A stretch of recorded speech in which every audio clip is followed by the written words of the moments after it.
Hello trigonometry fans, Mr. Owsley is coming back at you with one last video concerning sine and cosine. Actually, I haven't put any videos yet up, so it's the first video and the last video of me talking about sine and cosine. So I have two different strategies for you guys to be able to graph any sine or cosine function in which you can use a steady logic-based I guess step-by-step approach. One is going to be one where you visualize it more so with the graph. The other approach on the other side of the board I'm going to show is how you can just use algebra and then just plot the points at the end. So I think both of them have some kind of merit. I would like you to be able to do both methods, but really it's just a matter of, doing a lot of self-assessing and saying, I understand this one, or I understand that one, and kind of just rolling with that method forward so that you guys can gain some traction with this stuff. Okay, let's talk about graphing negative 2 sine of 3x minus pi plus 1. This is kind of like, it has all components of complexity in which you guys would possibly trip over. So the first thing that you guys would need to do is express it in, I don't know if you'd call it standard form or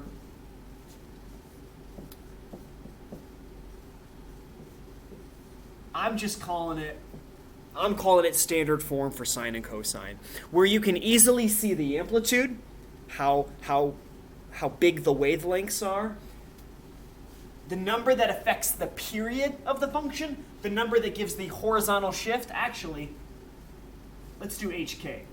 And then we got the vertical shift over here. So the only thing we need to do is we need to extract the 3 from both of these parts and then rewrite it as negative 2 sine of 3 times x minus pi over 3 plus 1.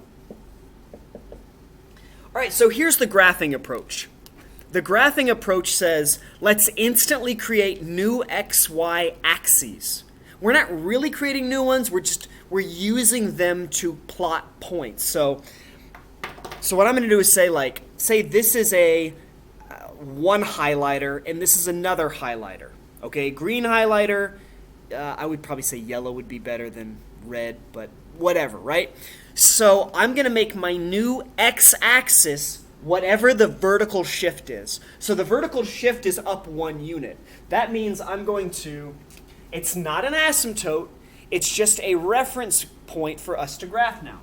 Up 1 unit. So this is a highlighted axis. It's my new x-axis.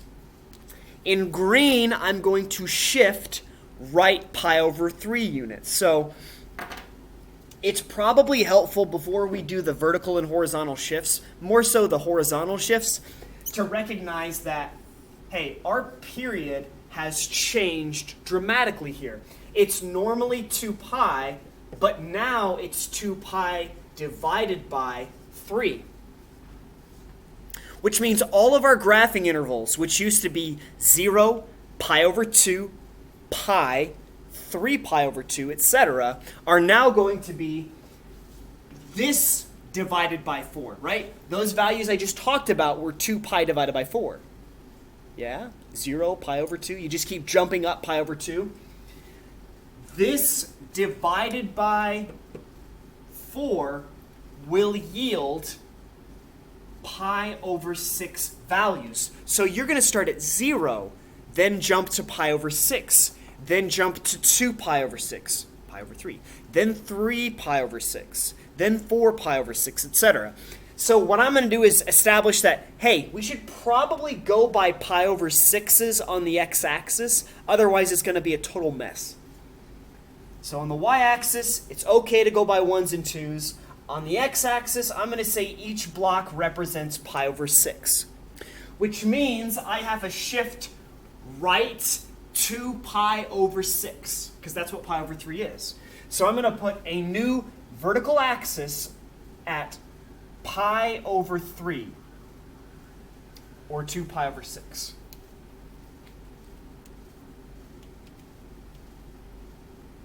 Okay, now that we've got our two new axes, and we know that our period's pi over 6, all we need to know is that sine follows the pattern normally. So the sine pattern, sin pattern, that's a whole nother lecture. Sine pattern is start at 0, then go up to 1, then back down to 0, then down to -1, and then back up to 0. And then we've recycled the pattern. Now, you would need to recognize that -2 is completely messing everything up. Now, our first point's fine, right? It starts at 0. So this would be 0 in relation to the new highlighted axes. But now, instead of going up to 1, our amplitude is telling us you go down to -2, or 2 units below my red axis. So over one graphing interval, which is pi over 6, you're going down 2 units and plotting that point. Then you're going to go back up to 0. See, the negatives completely reverse their directions, right? So instead of going up, you're going down. Instead of going down, you're now going up. You're going back up to the 0. Okay? And then instead of going down to -1, you're going to go up to +2. You're going plus 2 units above that axis. 1, 2. And then, if you guys know what sine looks like, it makes sense. Like, okay, here's the next logical place, right? It's one amplitude away from the 0 at all times, except when it's actually on 0. So then you can just continue this pattern. Down, up, down, and then it recycles. Down, up, down. There's another sine wave. Or you could say, what's this look like going in the opposite direction? It's going to go up 2 units, back to the 0, down 2 units, back to the 0. And there's another period of sine. So here's 3 periods of sine right here. That gives you your graph right off the bat. Now, a lot of people get stuck with having to like visualize it more. Okay? And this probably isn't the method that's going to be to serve you the best. But that's probably all I'm going to say about this. A lot of people who do this visually, they're spatial, they just visualize things much better. They're the geometry students. They see this and they're like, that makes sense, run with it. Here's for all of us other mere mortals, the algebra minds, okay? And I really like this method because it just speaks to the algebra beast inside. So I've already done the first move where we got the 3 outside of it. And I asked myself, okay, what is the absolute nature of sine? Kind of like we did over there after we created the axes. Well, sine by nature, okay? Sine by nature, its x values go 0, pi over 2, pi. It just jumps up pi over 2 every single time for a regular sine. So what I do is I say x equals 0, x equals pi over 2, x equals pi, and then x equals 3 pi over 2. These are the 4 values before you start recycling through all those. For y, what do the y values of sine look like? Well, sine starts at 0. Then it moves up to 1. Then it moves to 0. Then it moves to -1. And then it just keeps repeating that cycle over and over again. You guys with me so far?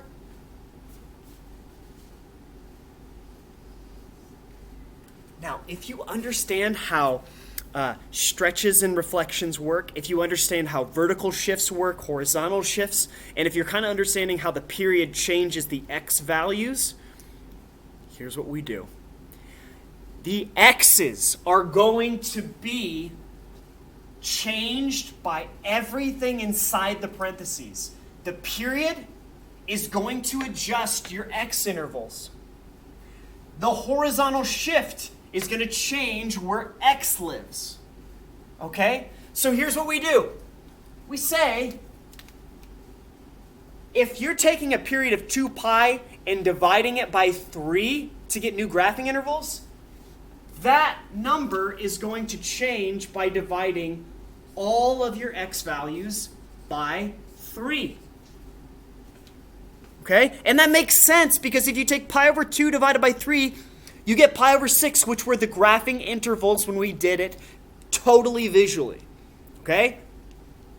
In addition, the pi over 3 shift, it's shifted right pi over 3. That means that after I divide by 3, I just got to add pi over 3. I add pi over 3 here. I add pi over 3 there. I add pi over 3 for every single x value I've got.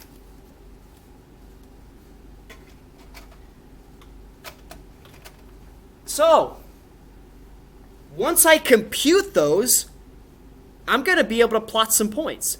Now, before I do that, though, let's talk about y.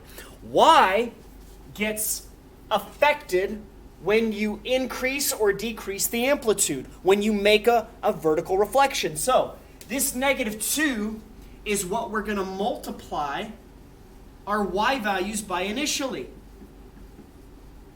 Right? It amplifies it and it sends it in the opposite direction. Positive numbers, when multiplied by negatives, yield negative values. Negatives times negatives yields positive values. Additionally, plus 1, plus 1, plus 1, plus 1, plus 1. So, it's just a matter now of plotting points. My first ordered pair is going to be this right here. My first ordered pair. Can you guys see that? I don't feel like you're close enough to really get this vibe. This awesome stuff's happening. Okay, wait, maybe that's too close. Oh boy. Getting a little too excited. Sorry. Okay. We're calm now. It's fine. So right here. Excuse me. The x value is 0 plus pi over 3. It's pi over 3. 0 plus 1 is my y value. So I would mosey on over to my graph, and I would say, I'd still have to have in mind that we're jumping up pi over 6 each time. So I'm not going to be able to avoid that kind of spatial analysis. But look. Pi over 3, 1. I go over pi over 3 units and I plot 1. There it is. There's my first point. Second point. Pi over 2 divided by 3 is pi over 6. Pi over 6 plus pi over 3 is pi over 3 plus 2 pi over 6. That's going to be 3 pi over 6. We could call it pi over 2 as well. And then this would be -2 plus 1, -1. So this is like 3 pi over 6, 1, 2, 3 pi over 6, -1. So there's our second point. All right? And you see how this is going to flesh out, right? This next point is going to be 4 pi over 6, 1, which is 2 pi over 3.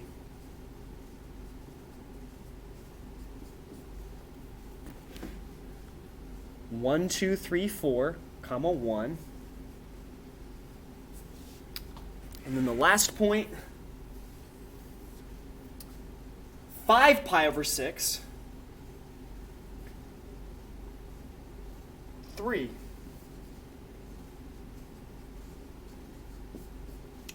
And I guess here's the deal. For you algebra fans out here who's like, oh, I like that method. I'm going to get it right every single time, because if my visual ability short circuit, I can always go back to that. You still have to be able to say to yourself, all right, so I graphed this, this, this, and then it has to come back down. You got to have the presence of mind to recognize the pattern that you've established. Otherwise, you're going to have to plot like 8 to 10 points every time using algebra. You got to be able to convince yourself, like, okay, I've got that little pattern. I know it's going to go down, up, down. Okay, recycle. Down, up, down. Okay, recycle. And the opposite direction. Up, down, up. And I guess what I'm saying is, now that I'm thinking about this algebra method still requires a significant ability to think through things in the way that we thought through our original strategy. So, I think the majority of students find that this algebra one actually requires a lot more work, but it's super helpful when you have to check yourself. Like checking your answers, it's like, this one can get kind of loosey-goosey if you're not 100%. Okay, we'll talk about this in class tomorrow. I'm pretty confident we'll be here tomorrow. But as you can see, we got 2 approaches by which to think through these. Just go with it. And those aren't the only 2 approaches, right? Those are not the only 2 approaches. I just feel like those are some rock solid ones for you guys to move forward with this stuff. All right. See you tomorrow. Yeah.